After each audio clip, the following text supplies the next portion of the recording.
Yaya, l'évangile au quotidien lelo tozobeta lisolo ya bandeko oyo bazakana habitude yako soupçonnaka baninga pe ya okende tonga batu sans pour autant se rendre compte na ba réalité oyo bandeko to baninga na bango bazako vivre pendant que bango bazo ndeko na basalisa bango to bakabela bango mais bazo bate ba condition oyo moninga to ndeko na ye azako se retrouver na kati bato moki balobi libanda ezakati te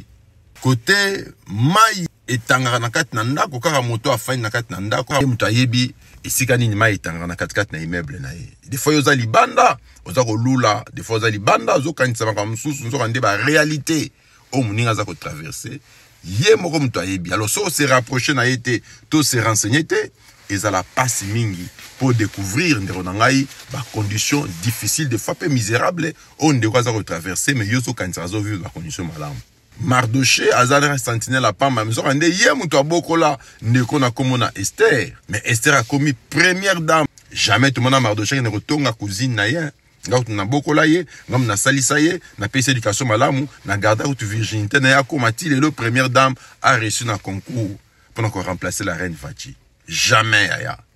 nazolo bana yo ndeko na ngai zala na mutu moko ya maîtrise zala mutu moko ya motema pio ato moni ndeko yo salisa moninga osunga na vie pas ko émerger pas ko réussir pendant un temps c'est comme ça qui parayote après ça ko le côté des fois pour 5 akaye ma ça ko zela nazo mona clarté ndeko nanga ko zala précité abana ko tonga ye parce que bité ba conditions za ko vivre na kati ah tout monde qu'après plusieurs années jour Mardoché ko se rapprocher d'Esther pendant betle li solo que ba bon va juste finir son na kati na royaume na yo ne akene ko comprendre que Esther malgré sa première dame nzokanda kutana na roi mikolo nyonso te nzokande ba chele pe ba limite ezana ba loi ebele ba mindelo ebele ba chele na kati na cour royale moya kutana roi mobali na ye moko ezate mais ba réalité nyonso o des fois Mardoché ba kangote ah ndiro na zo bana ko za la précité nzamba pe son maîtrise lo lemo na yo mikolo eza problème ya lo lemo cause la bilobela te pe cause la pressé à juger à batute parce que yebite ba condition muto yaza ko traverser pas za ko vivre o yebite ba condition to ba difficulté muto yaza ko vivre na katkat na pays côté afandi na katkat na ville côté azalaka na kat na poste to fonction politique des fois ba condition na ba business yaza ko traverser tu ne connais pas les réalités oyo muto aza ko traverser oyo senga ke des fois azelisaka yo des fois a répondre à yo te des fois pe ndeko na lobana yo akabela yo te ah kuma lolendo obenge boya zo yamba te achelenga répondeur nzoka nde muto na betaka kayumi satu ekotazala wana epa na bino boza tongo epa na bango baza moi ebino bokomi tongo bango baza butu ndeko na zolobana yo azo travailler na tongo akenda deuxième boulot na la pourquoi que ne sous ni numéro personnel que nous landela pas masolo mo boy et à chaque téléphone à répondre des fois c'est la moi 2 heures mo boito 1 heure du temps o ya kota rapport à tant ba message union ce moment na kuti ba message belé moi répondre aussitôt exacté or c'est des fois week-end pour rappeler yo aussi ça moninga loposo et comment lolendo ayamba su bat na téléphone était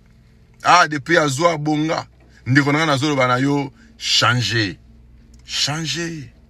parce que risque au perdre avantage misusu to opportunité misusu à cause de bilobela na yo parce que mukileza muke o yozo lobana ndeko na koyoka kango un jour pe okangilo mutema libela pe mbala mo raté ba opportunité misusu ce qui Joseph na Bible a se comporter le kola yo mais ndeko na linga ko alinga kutana roi te pa nga occuper primature parce que le lobby muto ya salisaka na komba chef des chansons après avoir interprété ndoto na ye le lobby le chef des chansons l'oublia. Mais nous kande chef des chansons avec une facilité à Robert l'isolo Joseph et pas ya roi au banane ndeni obet la roi l'isolo ya prisonnier mais jour occasion to opportunité moi nanaki tout monde que le chef des chansons a se souvenir na Joseph pe abeti l'isolo ya roi ya na juif mo boye interpréter la ndoto na boloko ceux qui bengisa ye o repêché roi a osungo na interprétation pour na moni ba conseil spirituel non nyonso ba katani bakouite ko interpréter le ndoto mais nazana ndeko moto zani na boloko comme ne Joseph yaya ezana jour oyo ba osungaka yo na mutu ozo sisa loposo lelo mutu ozo kotonga wana ndeko na ngai ayeko sunga yo le jour où les conditions seront favorables pe ozo opportunité moko kosunga yo mais so yo sumi baby sel na bilobela na yo